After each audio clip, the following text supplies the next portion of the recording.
Un combat royal, un événement royal. Baye Ndiaye et son label Albourakh Events ñoo fas yéene amal le combat royal war a dox ci diggante l'actuel roi des arènes Modou Xereñ Lo ak Sa Thiès le fils de Double Less. Ce sera le 5 avril ca Arène Nationale. Drapeau El Hadj Malick Gakou, ancien ministre, président du Grand Parti. Combat spécial ba moo war a dox ci diggante Doudou Sané ak Pape Mbaye. Albouri mooy daje ak Pape Thiam. Gakou 2 war fa jàkkaarloo ak Kaw Gourdin. Xeeru Ngor war fa jëflante ak Vite Fait. Fils de Sadio moo fay daje ak Kéwel. Brigal moo fay daje ak Sabokal. Fils de Mbaye Gueye war fa bëre ak Mbaye Diop Safara. Fils de Doudou Yaye Kati war fa jàkkaarloo ak Mama Lamine Junior. Boyka mooy jëflante ak Modou Anta numéro 2. Événement boobu nag ce sera retransmis en direct sur Canal Plus Sénégal waaye nag ci 48 pays d'Afrique. ñu ne nag les autres continents Europe Amérique Asie mën nañ ko seetaan ci pay-per-view 20 € rek la ñuy fay. Un spectacle en son et lumière moom la ñu prévoir ci bés boobu waaye nag animation bi ki koy assuré mooy Titi la diva ak yeneen surprise. ndaw lu rëy événement inédit au Sénégal. Également le dispositif qu'ils déploient au niveau des départements de Pikine, Guédiawaye, etc. Eux, ils sont organisés, en tout cas la gendarmerie, pour que chacun prenne un secteur et pour rendre plus efficace, n'est-ce pas, le dispositif. Alors, maintenant, on va d'abord passer la parole au promoteur, M. Baye Ndiaye, bonjour, qui va nous dire ce qu'il prévoit, n'est-ce pas, avant l'événement et durant l'événement. Et surtout, durant l'événement. J'espère que vous, il y en a parmi vous qui comprennent un peu Wolof. Hein? Son Excellence, vous comprenez un peu Wolof. Bon, Junior est là. Voilà, bye. Oui. Donc, bés bi noo ko programmé. aywa président maa ngi lay nuyu bu baax. mooy fay. di la ziar di la jox sa wàccuwaay. Merci. ak équipe bi nga àndal yëpp.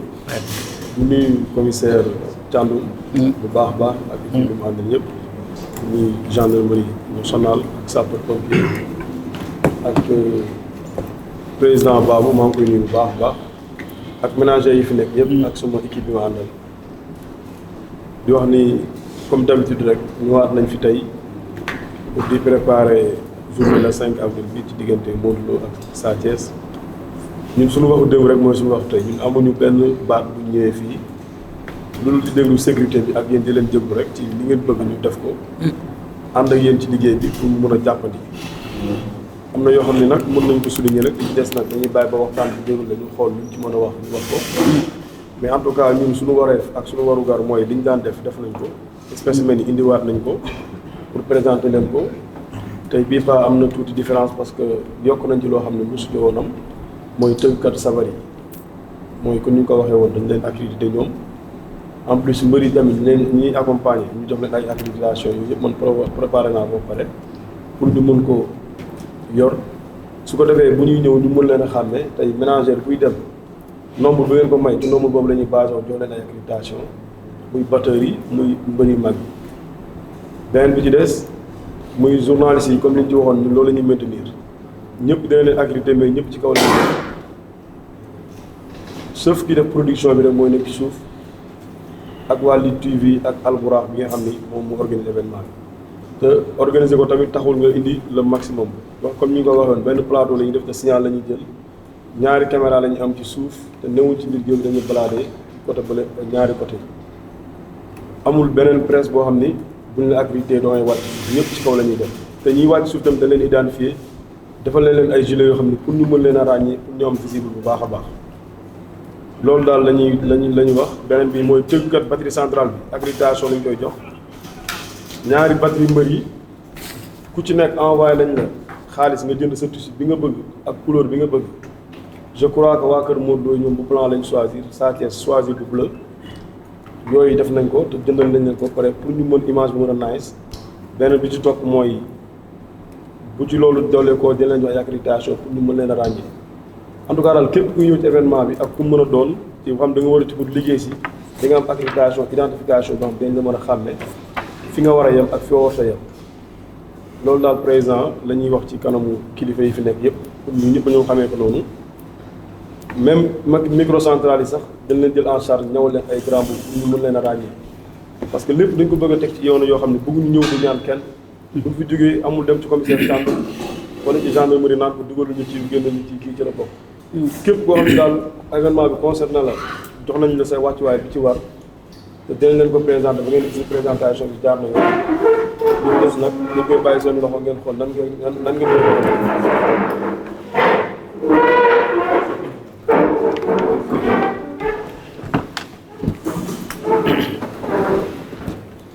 le grand patron du GMI qui vient bousculer tout le personnel. Excusez-moi, dans le document. Voilà, je comprends. Bonjour. Merci d'être là. Commissaire. beneen bi ci des ma ci dolli mooy même sécurité bi nga xam dañu war a liggéey ci làmb ji sécurité privée bi ñooñu sax dañ leen identifier dañuy am ay gilet spécial yu ñu sol parce que li tax ñu koy def mooy à chaque fois événement yi mag bu amee dañuy gis ñoo xam dañuy sol ay yëre sécurité di ñëw mel ni yow yaa leen jël te fekk jëloo leen ci biir événement bi nga leen gis ñuy jaabante ci biir rek di génn bu ko defee police da leen romb sax mel ni ñoom dañ ci bokk parce que leen bàyyi ci biir fekk bokkuñu ci ñooñu ñëpp ñu mën leen a ràññee ba ku ci bokkul ci événement bi nga dem toog ci kaw parce que enceinte bi li may à chaque fois rek ku fa nekk rek kuy liggéey nga war a doon mais waroo seetaan nag jaabanteeg taxaw fii taxaw faa yooyu moom dañu bëgg bii ba ñu ñëpp ñu xamee ko noonu man ñi may àndal wax naa leen ko ñeneen ñi ci des nag mooy ñu war a ñëw pour ñu mën leen xam ci loolu tamit mbër yi ay mbër yu mag lañ à chaque fois dañuy ànd ak ñoo xam ni duñ ñoo xam bëgg nañu jege leen wala bëgguñu jege leen parce que tey saa kee ñi dëkk Guédiawaye bari na ñoom ñëpp fu ñu leen bàyyi ñu suuf duñ fa xaj Modou Lo tamit ñi dëkk Parcelles bari na ñoom mbër yooyu yëpp suñu leen bàyyi ñu wàcc suuf duñ fa xaj su xamee nombre bi muy ñëw ba mu leer ci noppam man bu ñu su ma koy délivrer dinaa ko jox aas joxaale ko badge ne ko lii nga am droit indi moom ku mu jox badge am nga xam ne kooku yaa war a ñëw joxuñu la ko nga xam ne yow waroo ñëw ko toog sa kër soo ñëwee ci bunt bi donc loolu def leen de police nag loolu yaa ko def sa bopp parce que avertir nañ la bien avant parce que lii ça fait 1 mois man maa ngi koy wax fu ma daje ak réunion dinaa ko wax ba ñëpp dégg ko ñoom ñu xamee ko espèce yi mel ni nag moo nekk nii ci nekk defar naa ko ñu ko daan defee fédération am na benn police am na GMI am gendarmerie am waaw je crois que waaw yooyu daal mooy espèce mel yi nga xam ni mooy programme bi moo nekk nii.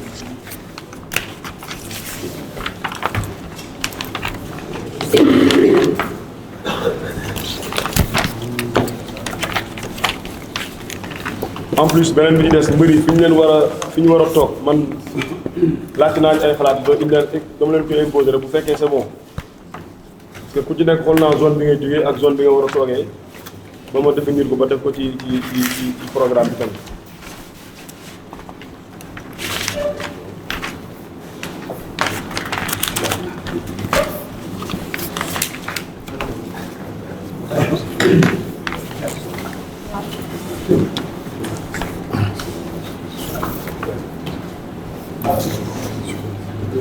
Ou bien, n'est-ce pas, sa chorégraphie, toutes les autres batteries, n'est-ce pas, vont se taire. Maintenant, après cela, il n'y aura qu'une seule musique, c'est la batterie centrale qui va animer tout le reste, avec les cantatrices qui sont déjà en uniforme. Maintenant, Modulo aura un certain nombre d'accompagnateurs qui va être défini ici, Satches également. Et personne n'aura pas le droit de dépasser son nombre requis. Tout comme les autres combat spécial. Déjà le combat spécial à lui seul c'est un combat, c'est un grand combat. Hein? Alors, et les autres combats préliminaires également seront bien cadrés avec un certain nombre d'accompagnateurs. Et tout ça, c'est pour limiter le nombre de personnes qui aura accès, n'est-ce pas, à l'enceinte. Parce que plus on a un grand nombre de personnes, alors plus on a des difficultés à gérer ces personnes-là. C'est pourquoi ici, le nombre qui va être défini, qui va être arrêté, sera respecté à la lettre. Parce qu'il y aura les forces de sécurité composées des sapeurs-pompiers, de la gendarmerie, de la police nationale, qui vont gérer et cadrer, n'est-ce pas, tout cela. maanaam jaar bi ci yoon mi ah ñun kay xam nañ ni dañuy barase ko nii rek wàcc dugg fii di ko kay amul fu ngeen bëgg a jaare wala fu ngeen war a jaare bu fekkee kii ne asalaamaaleykum maa ngi nuyu ñi fi nekk ñëpp. waaleykum salaam. di leen jox seen wàccuwaay. dafa am loo wax léegi président. oui. ay nit yuy ñëw yu bëre ba pare ñëw dugg ci micro Sa Thiès. ñun bu ñu ko présenté ñi nga xam ne ñoo ne ci géew bi. ñoom ñoo leen war a génne. mais du nun ñoo leen di génne mais ñi nga xam ne tey ñoo nekk ci géew bi ñoo leen fa nekkal yéen ñoo war a ñëw buñ leen ne diw ak diw mii ci combat ba lañ doon bëre ñoom lañu jël seen responsabilité génne leen. d'accord tey du ñu mën a jël responsabilité pour di leen génne. oui. mais mën nañ leen a présent mën nañ leen a wax ni leen ñii ñoo nekk ci ñii ñoo jóge ci combat ba ñu ngi nii di dugg. voilà ñoom nañu leen génne. waaw loolu moom loolu la ñuy laaj rek. voilà waaye ñun mënuñu leen a génne. oui. li ci des nag daanaka yow wax nga ko Baye wax na ko lii répété la rek loo xam ne si def nañu ko defati ko defe naa rafetal lañ ciy def rek ak gën a bëgg mu gën a baax ndax làmb metti goo xam ni metti na ci promoteur bi kii seetaan sax làmb day metti ci moom kon ñu fexe ba muy jaar ci yoon police yi fexe ba làmb ji jaar ci yoon ñoo ngi leen di sant bu baax a baax parce que ci biir géew bi gis nañu ñoom ni ñuy def ci biir géew bi liggéey bi ñuy liggéey ci biir géew bi xaj na yéen ñi ci kaw sax du ngeen ko xam mais ñun ñu toog ak ñoom ci suuf gis nañu liggéey bi ñuy def ñu ngi leen ciy gërëm bu baax a baax comme nag nombre man de du ma ëppal nombre benn nit bu ñu joxul woon bari sax bu ma taxawee ci buntu ba damay wax nangam laa am nangam yi ñu dugg bu nangam yi duggee man war naa leen gannaaw du ma fa taxawaat kon li ci des moom xanaa côté promoteur bi rek promoteur bi ñu ngi koy ñaanal jàmm di ko ñaanal ñëpp ci bis bi làmb ji liñ ciy wuti ñun ñëpp nu am ko ci loolu rek moom laa doon ñaan ñu continuer ci làmb ji te bàyyi tooñ as ñoom dañuy tooñ toujours de seen xaw ma Modou Baye Fall la xaw ma Ibrahima Baye Fall day jël ay biteel di sànni ci mikaay jàmbur kan. kuy sol yére Baye Fall day jël biteel di ko sànni fee bu ko defee foofu ñun bu ñu accès kenn mënul tee ñu ray ko foofu. léegi bu rey waay. loolu bu mu ko def nañ wax bu mu ko def parce que kii tooñ bu mu tooñ. te man gis naa ay combat mu def ko. kon nañ ko artu ca teel bu duggee ci bu sànnee dara ci suñu côté fu mu mën dina dañ ko fekk bu tawee dañ ko jëli. waaw nanu may loolu daal bu ko na ngeen ko xool xam ni kii mooy day tooñ ñu yemale ko mu yem. parce que bis bu mag la mais ñun bis bu mag xaj na mënta dépasser Modou Lo mënta dépasser Sa Thiès que événement bu ne fekkee nañu ko kon nag bu ñu ñëwee ci événement bu toll nii ki koy yàq nañ ko génnee ki koy yàq ak ku mu mën di doon bu doon man la sax bu ma ñëwee di yàq nañ ma génnee ba làmb ji jeex man loolu laa ànd maa ngi nuyu ñëpp di sant ñëpp wa salaam. waaleykum salaam.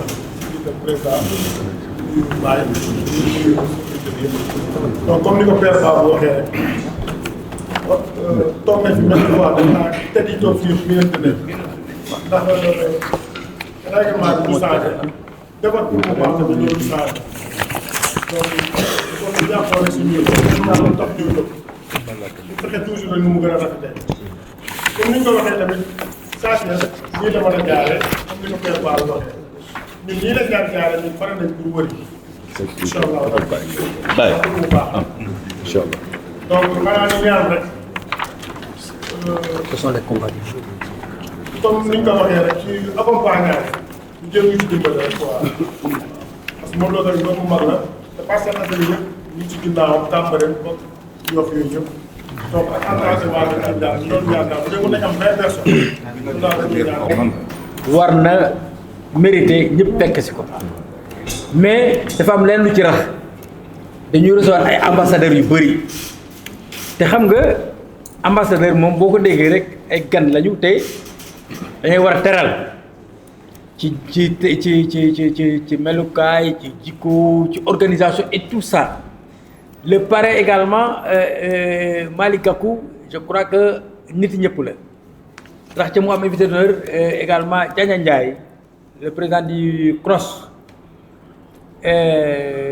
te ambassadeurs yi bu ñu ne ñoom dañoo bëgg a seetaan làmb ji dafay rafet ñu rafetal ñun ñëpp dafa organisation bu mucc ayib waaw parce que suñu bëggee ñu ñëwaat ñu am loo xam ne aussi dina yomb ci ñun ci lu bari il faut ñu rafetal bés bi rafetal nag ci ñu lay déparé ci suñu melukaay suñu doxalin et cetera ensuite mbër yi alors madame l'ambassadrice de France du doon guléet bu ñëw mais bii daf ko bëgg ñëw fekkee ñii sécurité bi ñëwoon na un jour pour waxtaan ak man naka lay affaire bi demee et cetera yeneen ambassadeurs yi également ñu ngi waaj ñu ngi woote pour ñëw fekkee bés yi alors Diania Ndiaye CROSS c'est vrai mosula ñëw ci làmb yu demee nii mais nee na accompagner pour ñëw teew kooku aussi c'est que en fait autorité la ci réew mi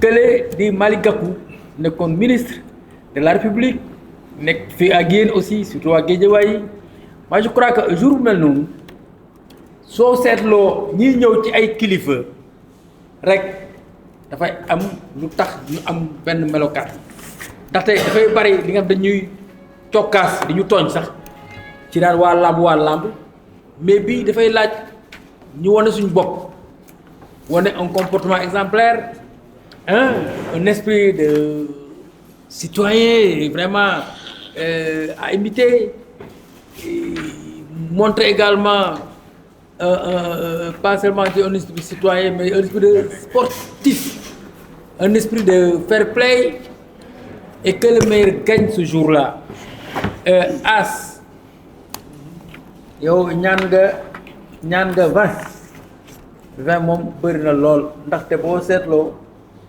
yeneen bëri yi boo ñaanee 20 mbëri ndaw duñ am te am na nombre limité bu war a am ci vraiment ci enceinte bi alors moo tax yéen je crois que yéen grand combat bi 12 sax ba 12 baax na ah baabu 12 baax na tuuti na blouson yi ñuy jox. waaw au moins dinañ jox 15 blousons.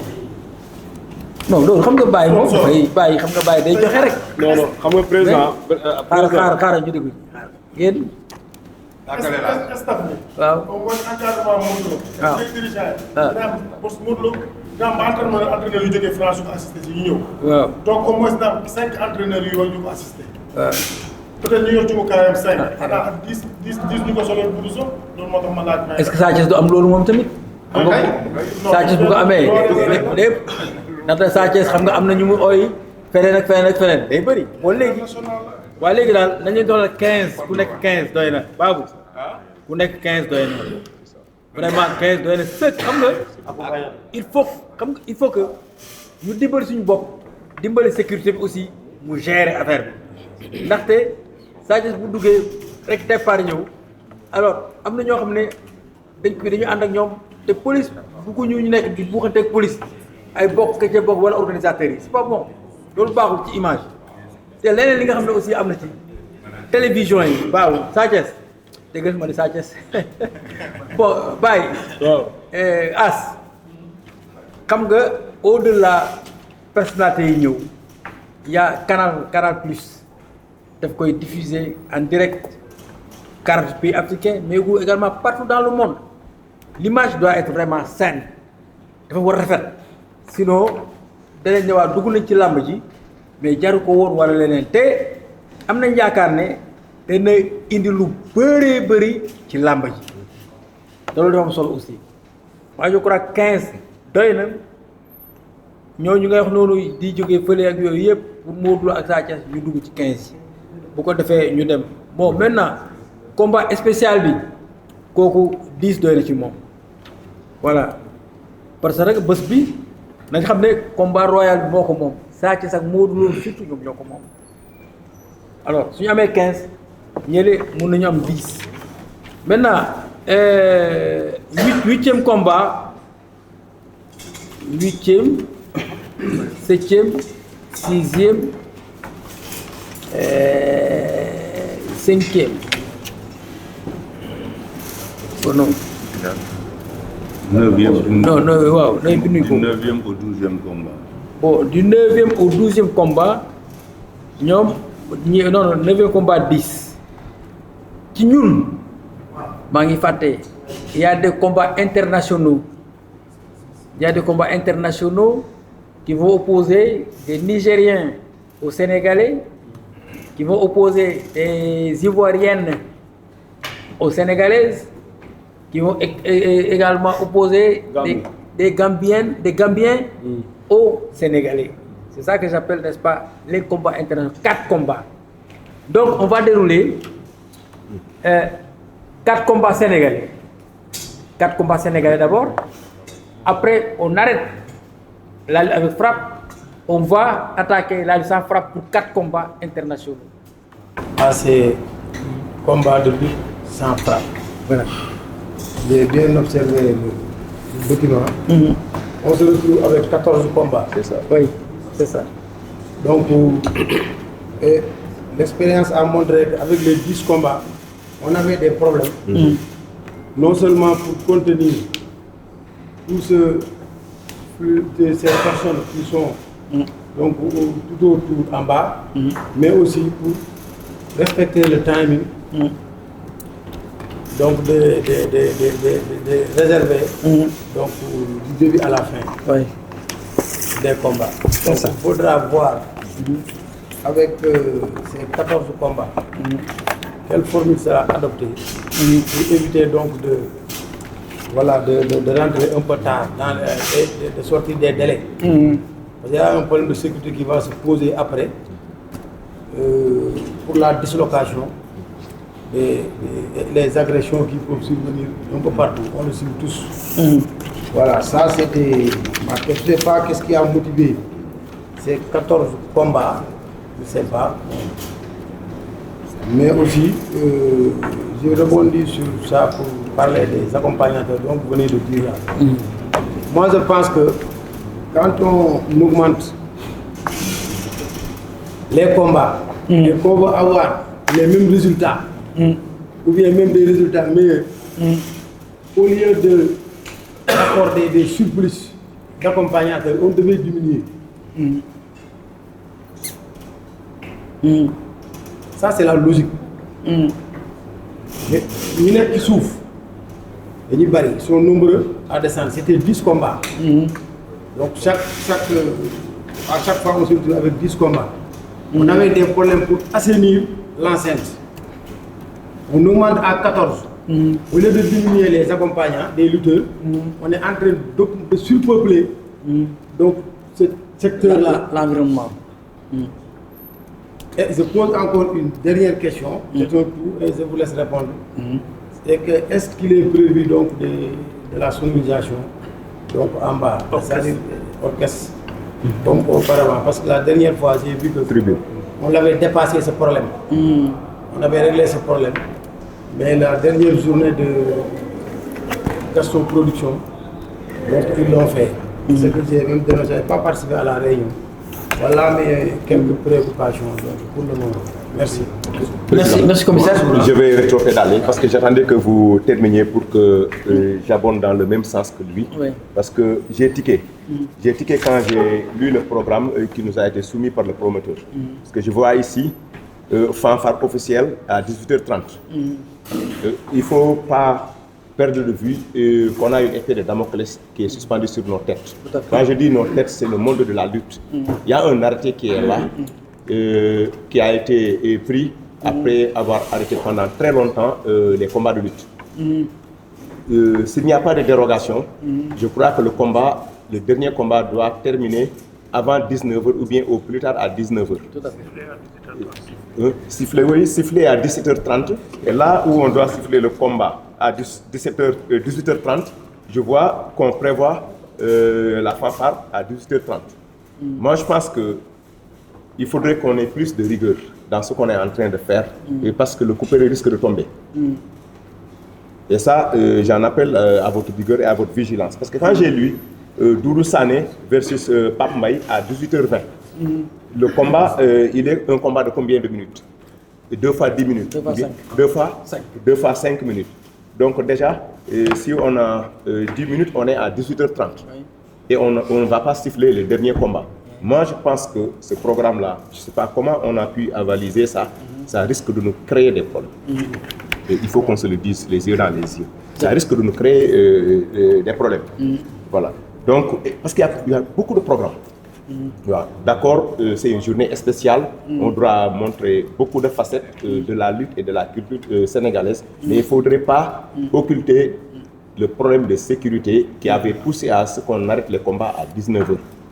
Parce que tout le problème pour ces événements sportifs majeurs, c'est la dislocation à la fin de l'événement. Et si on suit cette logique de ces combats-là, moi, d'expérience, on sait qu'on ne va pas finir avant 19h. On le sait tous. On ne pourra pas terminer ce programme avant 19h. Donc il faudrait qu'on va, si on va amender quelque chose ou nommer, ça, il faut qu'on parle sérieusement de ça. On risque de nous taper sur les doigts. Voilà. Donc loolu daal dama ne woon parce que moom dama doon xaar nga pare ma doog parce que moom moo rek moo nekkoon point bi ma souligné. Un deuxième point, doyen Bourkhane, non astafurlah, doyen Babou. Waaw xam nga réunion boo nekkee sécurité booy poser problème da nga koy poser nga ne lii laa constaté mais bul poser problème ba pare nga ne man bu lii amee lii laay def. D'accord. Parce que vous avez proféré des menaces. waaw et c'est pas du tout voilé. Parce que boo nee waa ji bu defee lii fu mu nekk dañ ko fekk déjà c'est des germes de problème loolu mënuñ ko nangu. Dëgg naa la. waaw vraiment on se connaît kilifa ngeen respecté nañ leen mais aussi il faut savoir que voilà mu ngoog le dernier mot revient à la sécurité. Poser les problèmes on trouve les solutions. waaw mais mënoo poser problème ba pare yow nga anticiper nga ne lii bu amee lii laay def. D'accord. Voilà de grâce parce que boo ko waxee fii wax jooju yegg ci écurie bi aussi mën na indi jeexital. Et affaire bu ndaw mën na yàq journée bi xam ne ça doit être une journée exceptionnelle pour la lutte, une journée exceptionnelle pour le Sénégal, une journée exceptionnelle pour notre culture. Voilà. Donc en attendant peut-être que je vais reprendre la parole mais yii daal dama bëggoon ñu insister ci bu baax a baax surtout le timing et le nombre de combats. Merci commissaire Dabo, merci commissaire Thiandoum. Alors, les remarques sont pertinentes, mais à l'étude du programme, vous verrez que tout est bien agencé. D'abord, les 4 programmes qui ont été ajoutés ont fait que on va commencer plus tôt que prévu. D'ordinaire, on commençait à 16h, le premier combat. Mais maintenant, on va commencer à 15h30. Les 4 combats, c'est des combats de 3 minutes. Ce n'est pas des combats de préparation comme les grands galas. Quand ils sont là, le combat suivant est déjà, n'est-ce pas, à la périphérie. Dès la fin, n'est-ce pas, cela il est là. C'est-à-dire que là-bas, on peut gagner là-bas au moins 10 minutes. Ça n'est pas de problème parce qu'il n'y a pas de préparation mystique ni autre chose. Non. Le combat, il est là. Combat suivant, ils sont à la lisière, n'est-ce pas, de la salle. Aussitôt, ils entrent. Et maintenant, on enchaîne. On enchaîne. Alors, maintenant, si vous regardez le programme, tout ce qui est animation est agencé. Ce sera, n'est-ce pas, concomitamment au déroulement des combats. On ne va pas arrêter pour, n'est-ce pas, dire que voilà, on va faire du spectacle. Pas du tout.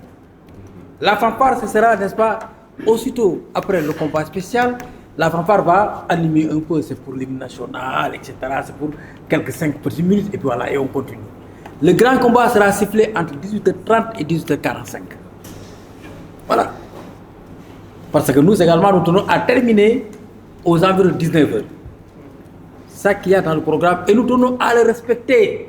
Le promoteur est là, on lui a dit que il faut tout faire dans ta communication, dans tes préparations, dire aux gens que à chaque étape, on va arrêter pour passer à l'autre étape. Parce qu'on ne veut pas se faire, comme vous avez dit, hein, se taper, n'est-ce pas, sur la tête ou sur les doigts pour dire que vraiment vous avez fait à cela, etc., etc. Et même en dehors de cela, par respect, n'est-ce pas, à nos invités et à nos engagements, nous sommes tenus de terminer tout notre manifestation, notre organisation. Et ça, ce sera, n'est-ce pas, avec votre accompagnement, naturellement. Alors, voilà, on n'a jamais commencé un combat de ce genre-là à 15h30. Et c'est pourquoi, d'ailleurs, quand la fédération organisait le dimanche passé, nous avons dit qu'on va commencer le programme à 15h00. Même s'il n'y a personne sur les travées, nous allons commencer notre programme. Et ce que nous avons fait. Maintenant, les gens sont venus nous rejoindre. Et ce sera la même chose. Ce qui est sûr, à 15h30, hein, le président de la CCA va demander à ses hommes, Sitor il est là-bas, n'est-ce pas, de commencer, n'est-ce pas, la manif. Mais non, vous également, manager, Bon, c'est validé par le médecin. le médecin. Oui. Non, le médecin ne Donc, valide la pas. question, c'est pour Oui. faire un parallélisme avec la Fédération sénégalaise de football. C'est des sports de contact. Oui. Et il y a des heures où le médecin peut intervenir pour dire non à cette heure-là. Je pose la question, c'est pour avoir l'information. Et ça, c'est le football. C'est déjà validé, même par analogie. Nous avons commencé, n'est-ce pas, à lutter ici à 15h. Et nous avions l'habitude de le faire à 14h30. Le dimanche passé, ça a été fait. Et ça a été vraiment validé. Et nous, nos médecins, ne font que s'accommoder par rapport à la décision fédérale. Voilà ce que nous faisons. Parce que ce n'est pas pour des enfants. Si c'est en fait des benjamins ou bien, n'est-ce pas, des mineurs, oui, on dit. Si c'est à l'école, on dit qu'on ne fait plus de l'éducation physique au-delà de 12 heures. Mais là, ici, c'est des majeurs qui sont là. Et, n'est-ce pas, les médecins s'accommodent, n'est-ce pas, sur les décisions. Président, je salue ça. Parce que ça va nous permettre. Oui. Donc si on commence ça sera un précédent que vous allez créer. Et ça peut nous permettre de respecter l'horaire des combats. Mais Et si vous vous rappelez, un combat ici, on avait dit ça, Oui. qu'on peut anticiper. Le combat, le manager. Combat 9 c'est 7, donc 8 c'est pas 7. 7. Non, 8 c'est 3. 8 c'est 3, donc Combat 9. 9 c'est 7. Sept. 10 9, c'est 7. 7. Ok. 11 c'est 7. 10. 12 c'est 7. 10 c'est combien? 10, 7. 11 7. 11, 7, ok, voilà, là c'est 12 bien. 7. 13 10. Voilà. 14 15. Voilà. On a mélangé les combats avec frappe. Les combats 4, 1, 2, 3 à 4, 5. Voilà. 5. Voilà, 1, 2, 3, 4. Voilà, c'est ça. Moi, je commence par le bas. Oui, c'est ça. Voilà, 1, 2, 3, 4. On se perdait un peu, quoi. Voilà, 1, 2, 3, 4, 5. 5, oui. S'il vous plaît, d'abord. 1, 2, 3, 4, 5. 5. Oui. Alors, 6, 7, 8, 9. 3. 3. Les lutteurs et les managers. Et inclus. sont inclus dans Oui, les Dans les oui. 5, oui, oui. Voilà. 6. dans les sept. Oui. Dans les 6. Non, non, 5. Non, Fumu Amrek, les lutteurs et les managers sont inclus. C'est-à-dire que c'est tout compris. Quand on dit 5, c'est lutteur plus 4 Il y a accompagnateurs. le manager, il y a le- Voilà. Premier, par exemple, on dit premier combat, 5. Deuxième, 5. Troisième, 5. Quatrième combat, 5. Lutteur plus manager. Alors, le cinquième combat, 3. Sixième combat, 3. Septième combat, 3. Huitième combat, 3. Lutteur plus 2 accompagnateurs. Simple. Alors, on est maintenant au 8e combat. C'est ça, hein? Les gars, s'il vous plaît, le bruit du fond là, il faut y avoir nous déglonter, s'il vous plaît. 8e combat, 7. 9e, 7. Non, 8e, ça Huitième, fait sept. partie des combats simples.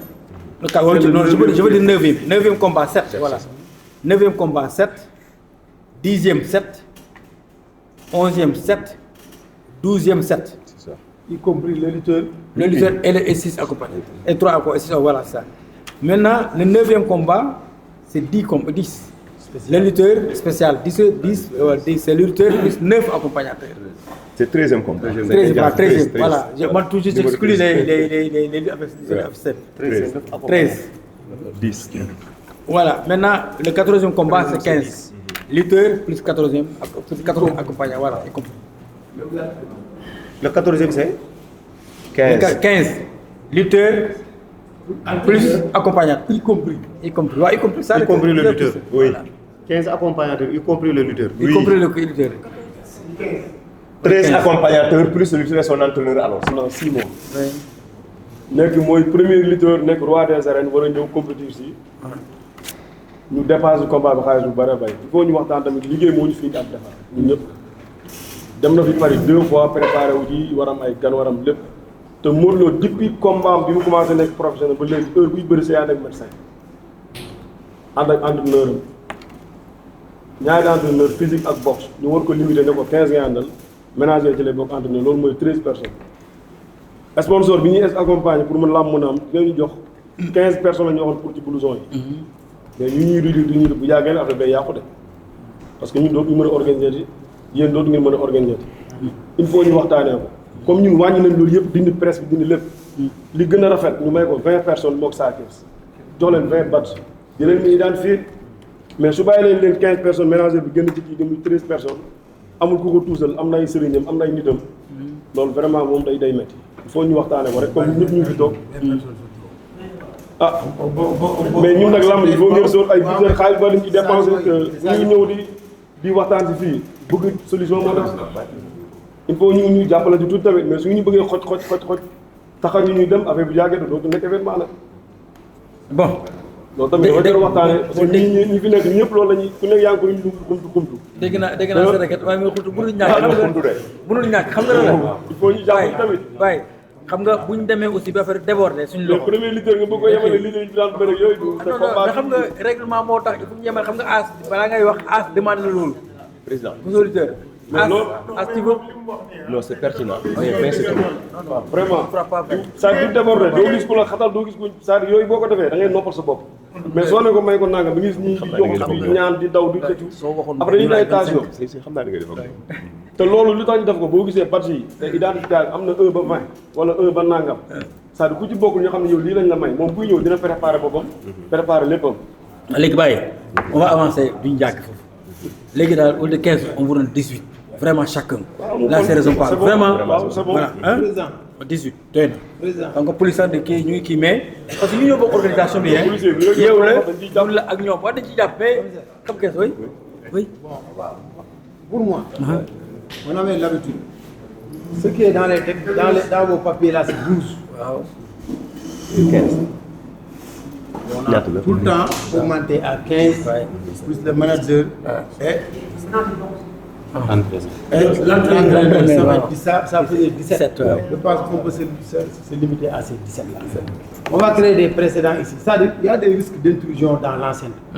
Gis nga combat yi neex na bon il y a des combats yoo xam ne loolu mënu ko freiner mais le problème mooy il faut diminuer les risques. Il faut diminuer les risques d'intrusion. Am na fi combat Ama Baldé Modou Lô. Booy dañuy siif parce que si on avait limité le nombre là booy boobu du nekk foofu parce que suñu génn moom la ñuy téye ci biti. C'est pour sélectionner les plus responsables. Mais si on élargit, il y a toujours des risques d'introduire des gens yoo xam ne peut-être voilà. mais rigueur bi ñu nar a demee nii kenn ku jàll moom yéen la neex ku ñu jox badge. identifié na ne la kenn du dugg. soo ci bëggoon dañoo ko xàmmee. on va merci commissaire Dabo merci commissaire. Bon il a raison parce que la police c'est d'abord la prévention et ça commence par là dans la réunion de sécurité. Ils ont raison n'est-ce pas de dire que voilà n'est-ce pas des motifs de risque etc. Mais une personne, ce que vous avez dit et ce que nous avons dit tout de suite, c'est une personne différente, c'est pas grave. On prendra les dispositions pour qu'il y ait moins de risques d'organisation. Donc on prendra les 18 et puis voilà, on va avancer. Voilà, 2 fois 18, ça fait 36 personnes.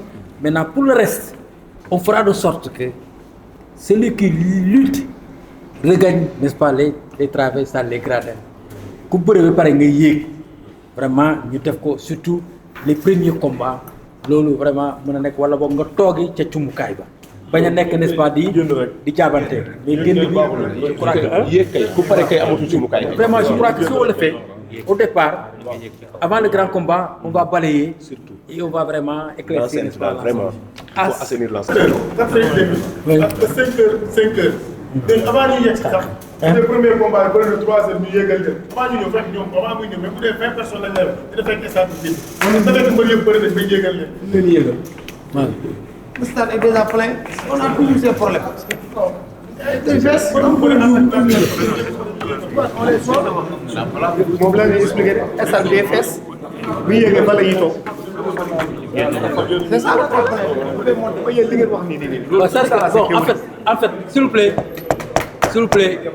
et s'il vous plaît là-bas, s'il vous plaît, nga bu ñu déglu woon teewul rek danañ dem ba fële as ne waxoon nañ ko baabu ne waxuñ ko woon et cetera te loolu la ñuy éviter parce que le jour J yéen du ngeen nekk ci alkaati yi leen di expliquer wala gendarmerie yi ñoom li ñu jàpp fii la ñuy doxal rek boo waxee ñu la ñun loolu waxuñu woon loolu puusal fële je crois que ñu yéeg danañ mën a yéeg li tax ñu mën a yéeg je crois mooy que ne xam nga départ bi stade du tëbate rek fees 15h30 am na ñu dugg am na ñu duggul y a la file dehors peut-être et là on peut après ñu ne mais grand yéeg leen ci kaw ñu yéeg donc ñu wàññeeku vous savez ñiy paas li ci ëpp Modou Lo Sa Thiès ñoo leen di indi ñeneen ñi des cob ba Doudou Sané ak boy bi ñoo leen di indi ndax ñoo ko si am nañ ginnaaw yeneen combat aussi am nañ ay ginnaaw mais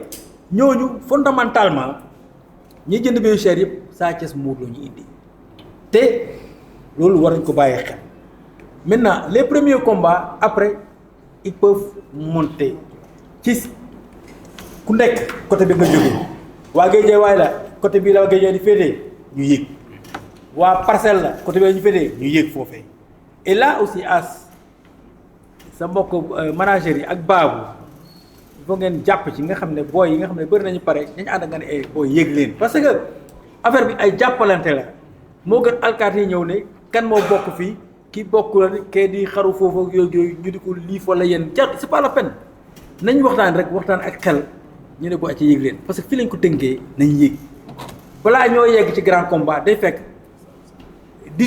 36 ma ñoo des foofu kii côté bii ku côté bii ku ci nekk mën a jaagari di animer di fecc ak yooyu ñu di ko tëggal man je crois que loolu mooy suñu ndam mais di xëccoo ak yooyu amul njëriñ parce que bu ñu xëccoo am nañ moyen wax ne commissaire Thiandou commissaire Dabo ñee ñëpp nañ yéeg. mais président mun nañ bari Modou Lo bu ñu yéegee fu ñu jaar. fu ñu jaar fu yéeg. fu ñuy jaar. waaw xam nga yéegal. il faut ñu am fu ñu jaar fu yéeg. sax bi dañ naan nañu yéeg rek. c'est-à-dire ñun réunion yi man bari naa yi may fekk mais yi ñuy pratiquer bari parce que dañuy ñëw ñëpp après jaxasoo débordé mais yéegal fu ñu koy jaaral pour yéeg. il faut ñu xam fu ñu yéeg. non attendez xam nga bu ñu waxee on va s'organiser. mais waaw léegi nag loolu dafa. on va s'organiser le samedi si tu veux. voilà on vient commissaire ñoom nag malheureusement amuñ jot. mën nañu ñëwal kenn non y a toujours quelqu'un ici. voilà maintenant. pour yéegaay ñu xam nañu pardon fu ñu jaar fu ñu jaar fu ñu yéeg foofu. bàyyi xam nga.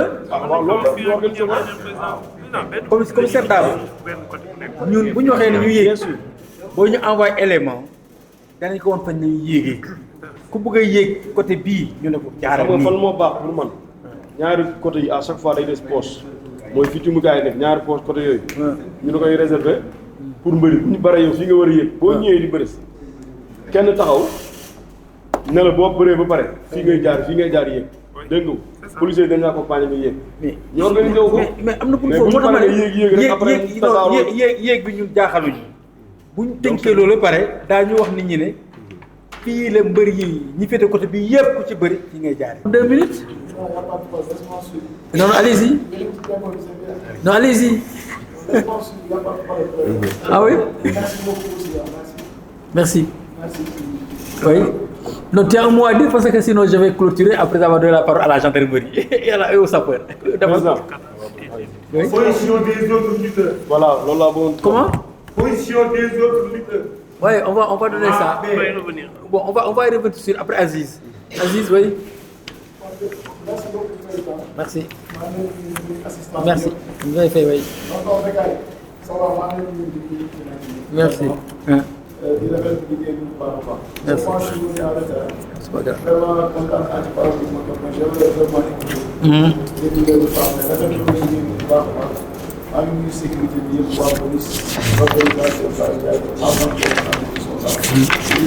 mbër yu ndaw yi ku ne ci ñaari cage yi ngay nekk. waaw. ku ci bëri ba pare. su fekkee da nga bëgg a seetaan lamb ji da nga di ko sa cumbukaay nga taxaw foofu ba lamb ji nga seetaan. su fekkee da nga nar a génn ñu accompagner la nga génn lamb ji boo ñibbi boo dem xool boo yëg yëg donc c'est très simple. taxaw ku bëri ba pare nga bàyyi sa cage boo bëggee seetaan ba taxaw seetaan. su fekkee da nga bëgg a génn def ci cage ñu encadré nga génn lamb ji boo génnee nag yaa foo dem def ko. jataay bi ndax day gis daf koy defar te waxtaan mu mel nii mooy tax gis di defar xaalis bi ñu ci def dafa bari kilifa yi ci war a ñëw doonoo macha allah kon Sénégal dafa war a wane boppam ci wàllu sécurité liggéey bi ngeen ci liggéey bi làmb ci commencé ba léegi macha allah lépp ba rafet gis nañu vraiment ñun ñoo leen di tooñ sax waaye yéen vraiment ci droit rek ngeen di jaay waaye promoteur bi aussi pour ngeen sóoraale ko dafa dépendre dépense xaalis la lamb culture daf moo ci ëpp kon wàllu culture bi tam bu leen ko fàtte kii li mu wax dafa am solo 14 combats mu su fee am te 14 combats c'est difficile à gérer da nga ko wax bu baax 14 combats c'est difficile à gérer kii chronogramme la soxla nan ko ko jox bu waxtu wa jotee mu wax ko war a bëri mu wax war a tuus mu wax ñu éviter tamit xam naa sax mun tamit di tuus di bëri te souvent ci làmb ji loolu da te ki toog dafa bëgg di seetaan tuus di seetaan bëri waaye souvent combat yu mag yi dañuy tuus di bëri te loolu tam c'est un peu difficile daal ngeen baal ma loolu rek laa ci doo amoon lu may mais daal nañ ko teg li ñu bind fii ba jox ko moom bii ñu doxale ko moom bu ñu ñëw mus naan ko may mën naa nag may mën naa ngeen baal ma Pala. salaamaaleykum. mbooloo mi. waaleykum salaam. maa ngi nuyu kenn ku sa nekk turam ak santam nuyu sécurité bi def nuyoo bi ci loxo commissaire Thiam di nuyu promoteur bu Baye di nuyu fédération lii bis la boo xamante ni dafa dugg ci histoire ndax lan dafa doon bis boo xamante ni ñun dañ daan tàllal loxo canal mais da daan wax ne xaw ma kañ ngeen di commencé xaw ma kañ ngeen di pare loolu bi président ñëwee rek la wante ñëpp dañ ko war a fal takk seen dàll jàppale Baye ci bis ndax bis la boo xam ne bu réussir làmb fi lay doxe am yoon di dem ba faaw ndax canal du jël ay moyens di ko dugal ci làmb di gis lu ko naka kon ñun ñëpp ci nekk am nga ci part de responsabilité jàpp ci bis bi ba yeneen bis yëpp bu ñëwee day def ci moom mu nekk raay ñun nag li may wax toujours rek force reste à la loi ñii bu ñu nee ñëwuñu làmb la kon bu ñu ñëwee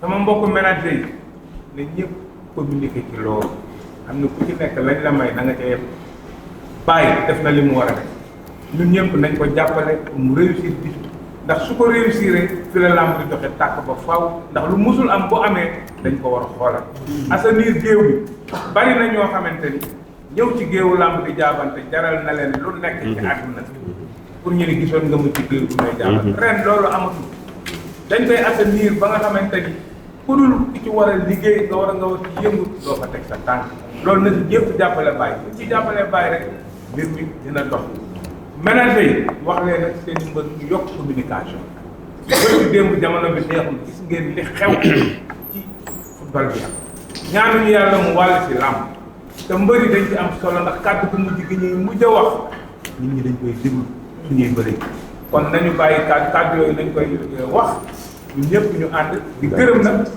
consul bi nga xamante ni yebal na fi nit sama doom junior ànd ak ñoom nga xam ni seen lu bari la bokk ànd ak ñoom di sama xarit ñoom ñëpp ñu ngi leen di wax ni suñ ko daal li ci bàyyi bëgg li ngeen ci bëgg yéen waa consul bi nga wax leen ko ci français yow junior danañ ko am bu soobee yàlla. merci en tant que maître de cérémonie parce que yaakaar naa ni dañ fi tënk lépp bu ñu paree dañ koy def fil de conduite wala itinéraire jox ma ko question bi ma bëgg a poser nag mooy comme 14 combats la ma bëgg a xam fañ la ñu war a commencer tous parce que gis naa ni prestation yi dafa bari est-ce que prestation yi mën naa ànd ak tous bi wala ci ban combat la ñu war a commencer tous gis naa tamit ñu bind ci suuf ni animé par Titi te d'habitude da daan am batteur central am mooy animation séeréer ñoom Mbaye Loum ak ñooñu ak ñoom moom ma bëgg a xam ndax Titi day live wala day playback. day live d'accord bi ci topp. merci Ado benn question am yow tamit da nga ne benn question. waaw dama. président conseil Mbaye. waaw beneen bi nga jeex daanaka. waaw loolu daal laa bëggoon rek ñu leeral ma ko ak tamit exactement ndax mbëru simple yi dañuy tuus wala duñ tuus. Je vous présente sous le lieutenant Madibi Diagne. Sur la circulation de la gendarmerie nationale. Alors, je suis là aujourd'hui pour assister à la réunion. On a l'habitude de le faire à l'occasion des grands combats. La gendarmerie est souvent invitée dans le cadre de la lutte contre les agressions et aussi faciliter donc, le déplacement des usagers. Donc, bon, avant de parler sur le dispositif, j'aurais posé une question concernant les différents, en tout cas, les ambassadeurs qui seront présents. On aura besoin de l'itinéraire pour pouvoir faciliter leur déplacement. Que ce soit sur la RN ou bien sur le route à péage. Je ne sais pas si ils sont au nombre de combien. Super. Ou bien vous ne l'avez pas. Vous aurez le nombre, ça sera confirmé d'ici demain à midi. le nombre exact. Et les itinéraires. Avec n'est-ce pas, les ambassadeurs et également les itinéraires vous auront demain à midi, Inch'Allah. D'accord? Bon, comme ça, vous, en ce qui vous concerne, les itinéraires qui vous concernent, vous allez essayer, n'est-ce pas, de les gérer. Et même au besoin, si on peut avoir, n'est-ce pas, mon commandant, on peut avoir des motards. Non, ça c'est déjà fait. C'est déjà fait. Oui, on en a parlé en réunion avec Baye. Non, je le dis parce que j'avais déjà promis. Hein? Voilà. Donc il y a des flèches qui vous seront dédiées. Et évidemment, pour la police a déjà fait. Bon, maintenant, mon lieutenant, si également la gendarmerie, selon son secteur, pourrait, n'est-ce pas, voilà, donner des flèches pour ces ambassadeurs. Continuez. Pour ce cas-là, je vais poser le problème. Tout à fait. À la hiérarchie. Hein. Maintenant, bon, notre mission sera donc d'assurer la fluidité du trafic, donc la sécurité des personnes et de leurs biens. Maintenant, bon, en ce qui concerne le dispositif, il sera articulé comme suit. Donc, il y aura plusieurs escadrons qui seront engagés sur l'axe, y compris aussi des cellules du GIGN, donc pour éviter les cas d'agression, comme on a l'habitude de le faire, et aussi les cas de vol. C'est ça. Maintenant, pour l'axe, ça sera de Zagbao au niveau du rond-point EDK, ensuite de Yoff jusqu'au niveau du rond-point EDK. Donc, pour les gens qui viennent de Parcelles, Kermossar, voir Dakar. Donc sur l'autoroute à péage aussi, de Toglou jusqu'au niveau de l'EDK et ensuite de Padoua jusqu'à ici, il y aura des éléments qui seront déployés sur place.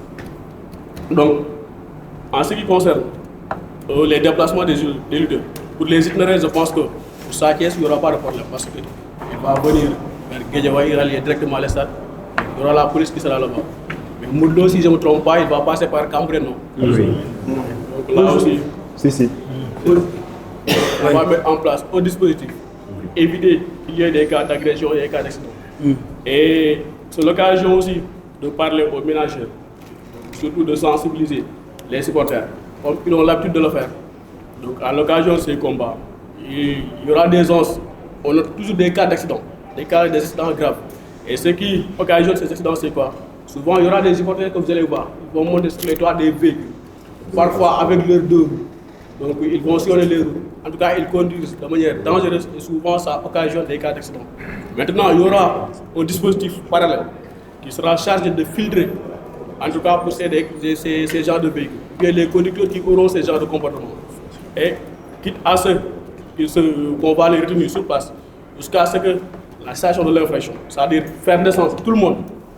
Et là, bon, je pense qu'avant d'y arriver là, mieux vaut de leur parler, avant le départ. Donc sinon, une fois sur l'axe, ça peut créer des incidents. On ne veut pas là. Donc notre objectif principal, c'est quoi? À la fin de l'événement, qu'il n'y ait pas d'incident. C'est ça notre objectif principal. Il va falloir que vous nous aidiez sur ça. Et puis bon, le reste, pour les motards et tout ça, je vais poser le problème au commandement. C'est eux qui vont décider. La presse, le fait d'avoir autorisé à la presse de diffuser en direct cette règle de sécurité, ça rassure tout le monde de la lutte qui est en train de suivre.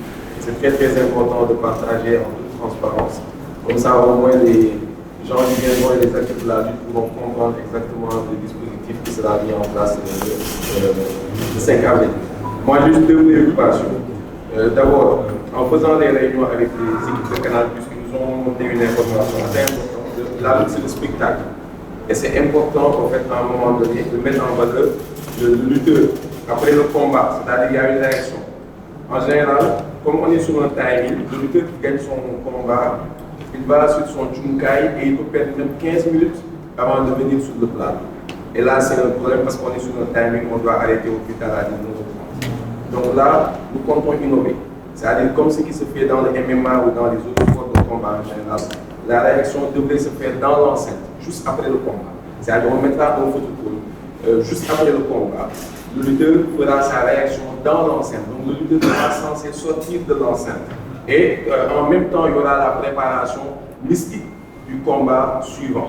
Donc ça, c'est important qu'on ait un régisseur dans l'enceinte qui puisse prendre le lutteur et même le vainqueur et le vaincu à côté avec les équipes de Canal+. Il n'y aura pas le lutteur sur le plateau. C'est-à-dire le lutteur fera sa réaction dans l'enceinte, juste dans la main courante à côté. Donc ça, c'est important de le préciser. Aussi, nous ont posé une question. Ils se sont dit, mais qu'est-ce qui se passe dans vos combats? Juste après le combat, le lutteur est pris d'assaut par les journalistes. C'est-à-dire il y a plus de 10-15 journalistes avec les caméras, il y a mes équipes, il y a les autres équipes. Tout le monde prend d'assaut, attaque le lutteur juste après son combat et lui tend le micro. Donc il faut que ça, on nous aide par rapport à cela. Et ça, je pense que c'est la responsabilité du service d'ordre. En fait, de garantir vraiment l'intégrité de ce lutteur juste après le combat, que les journalistes ne puissent pas entrer dans l'enceinte, qu'on puisse gérer le timing. C'est-à-dire que les journalistes ne sont pas censés se déplacer après le grand combat, que le lutteur puisse faire sa réaction juste après le grand combat, avant de rejoindre son Jumokai. Parce qu'on sait que le lutteur qui va dans son Jumokai, les vestiaires, c'est compliqué pour lui après de revenir sur le terrain. Et dernière préoccupation, c'est par rapport à la mobilité du service, des équipes de production. On a souvent ce problème, on a quelqu'un de très important dans le dispositif. Parce que vous savez, l'arène nationale est configurée de sorte qu'on a des salles de régie dans les loges. C'est en haut. Donc on est obligé de faire des déplacements entre la loge et l'enceinte. Et on ne peut pas rester fixe, on ne peut pas rester au niveau de la loge. Il faut qu'on fasse des changements de batterie, qu'on ramène du matériel, qu'on déplace du son. Mais toutes les équipes de production sont confrontées à ce type de problème. Parfois, on est bloqué par les policiers qui reçoivent des offres, et je pense que le commissaire Thiam nous a beaucoup aidé par rapport à cela.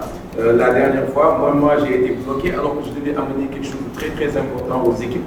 Il a dû intervenir. Donc à ce niveau-là, je pense que le promoteur, il faudrait qu'il puisse nous donner des batch all access. Et c'est ce qu'il fait à chaque événement, mais il faut qu'on comprenne qu'un batch all access, c'est un all access. Qu'il puisse permettre la libre circulation. Ou à défaut, créer des batch all access typiques pour ceux qui pourront circuler un peu partout, de telle sorte que ces gens-là pourront réagir en cas d'urgence. Parce que peut-être qu'il y a tellement de batch all access qui sont délivrés qu'à un moment donné, les policiers se disent que bon, on ne peut pas laisser tout le monde circuler. Mais au moins, il faut qu'on s'entende sur ça. Parce que parfois, c'est tellement important, tu es censé déplacer le micro. On est concentré sur ici, il y a 20 000 personnes qui sont à l'arène nationale. Mais dites-vous qu'il y a des millions de personnes qui regardent. Avant, c'était 20 millions de personnes sur les contenus du live et après combat. Mais cette fois, ça sera 1 demi-milliard de personnes qui vont nous suivre à travers 48 pays d'Afrique. Donc maintenant, on se concentre sur les 20 000 personnes ici et on ne déplace pas le micro, on n'entend pas bien de tous. On est en train de léser 500 millions de personnes. Je pense que là, il faudrait qu'on puisse vraiment vous aligner, qu'il y ait des gens qui puissent avoir la libre circulation dans l'enceinte. Parce que la production aussi, c'est important. On a parlé de sécurité, mais je vais terminer sur ce point. On parle de sécurité, mais les images qu'on montre au public, c'est très très important. Il faut qu'on puisse vraiment aider les équipes qui vont être dans la production. Je vous remercie. Merci Buzz. Un combat royal, un événement royal. Baye Ndiaye et son label Albourakh Events ñoo fas yéene amal le combat royal war a dox ci diggante l'actuel roi des arènes Modou Xarañ Lo ak Sa Thiès, le fils de Double Less. Ce sera le 5 avril ca Arène Nationale. Drapeau El Hadj Malick Gakou, ancien ministre, président du Grand Parti. Combat spécial ba moo war a dox ci diggante Doudou Sané ak Pape Mbaye. Albouri mooy daje ak Pape Thiam. Gakou 2 war fa jàkkaarloo ak Kaw Gourdin. Xeeru Ngor war fa jëflante ak Vite Fait. Fils de Sadio moo fay daje ak Kéwel. Brigal moo fay daje ak Sabokal. Fils de Mbaye Gueye war fa bëre ak Mbaye Diop Safara. Fils de Doudou Yaay Kati war fa jàkkaarloo ak Mama Lamine Junior. Boyka mooy jëflante ak Modou Anta numéro 2. Événement boobu nag ce sera retransmis en direct sur Canal Plus Sénégal waaye nag ci 48 pays d'Afrique. ñu ne nag les autres continents Europe, Amérique, Asie mën nañ ko seetaan ci pay-per-view 20 € rek la ñuy fay. Un spectacle en son et lumière moom la ñu prévoir ci bés boobu. waaye nag animation bi ki koy assuré mooy Titi la diva ak yeneen surprise. ndaw lu rëy événement inédit au Sénégal.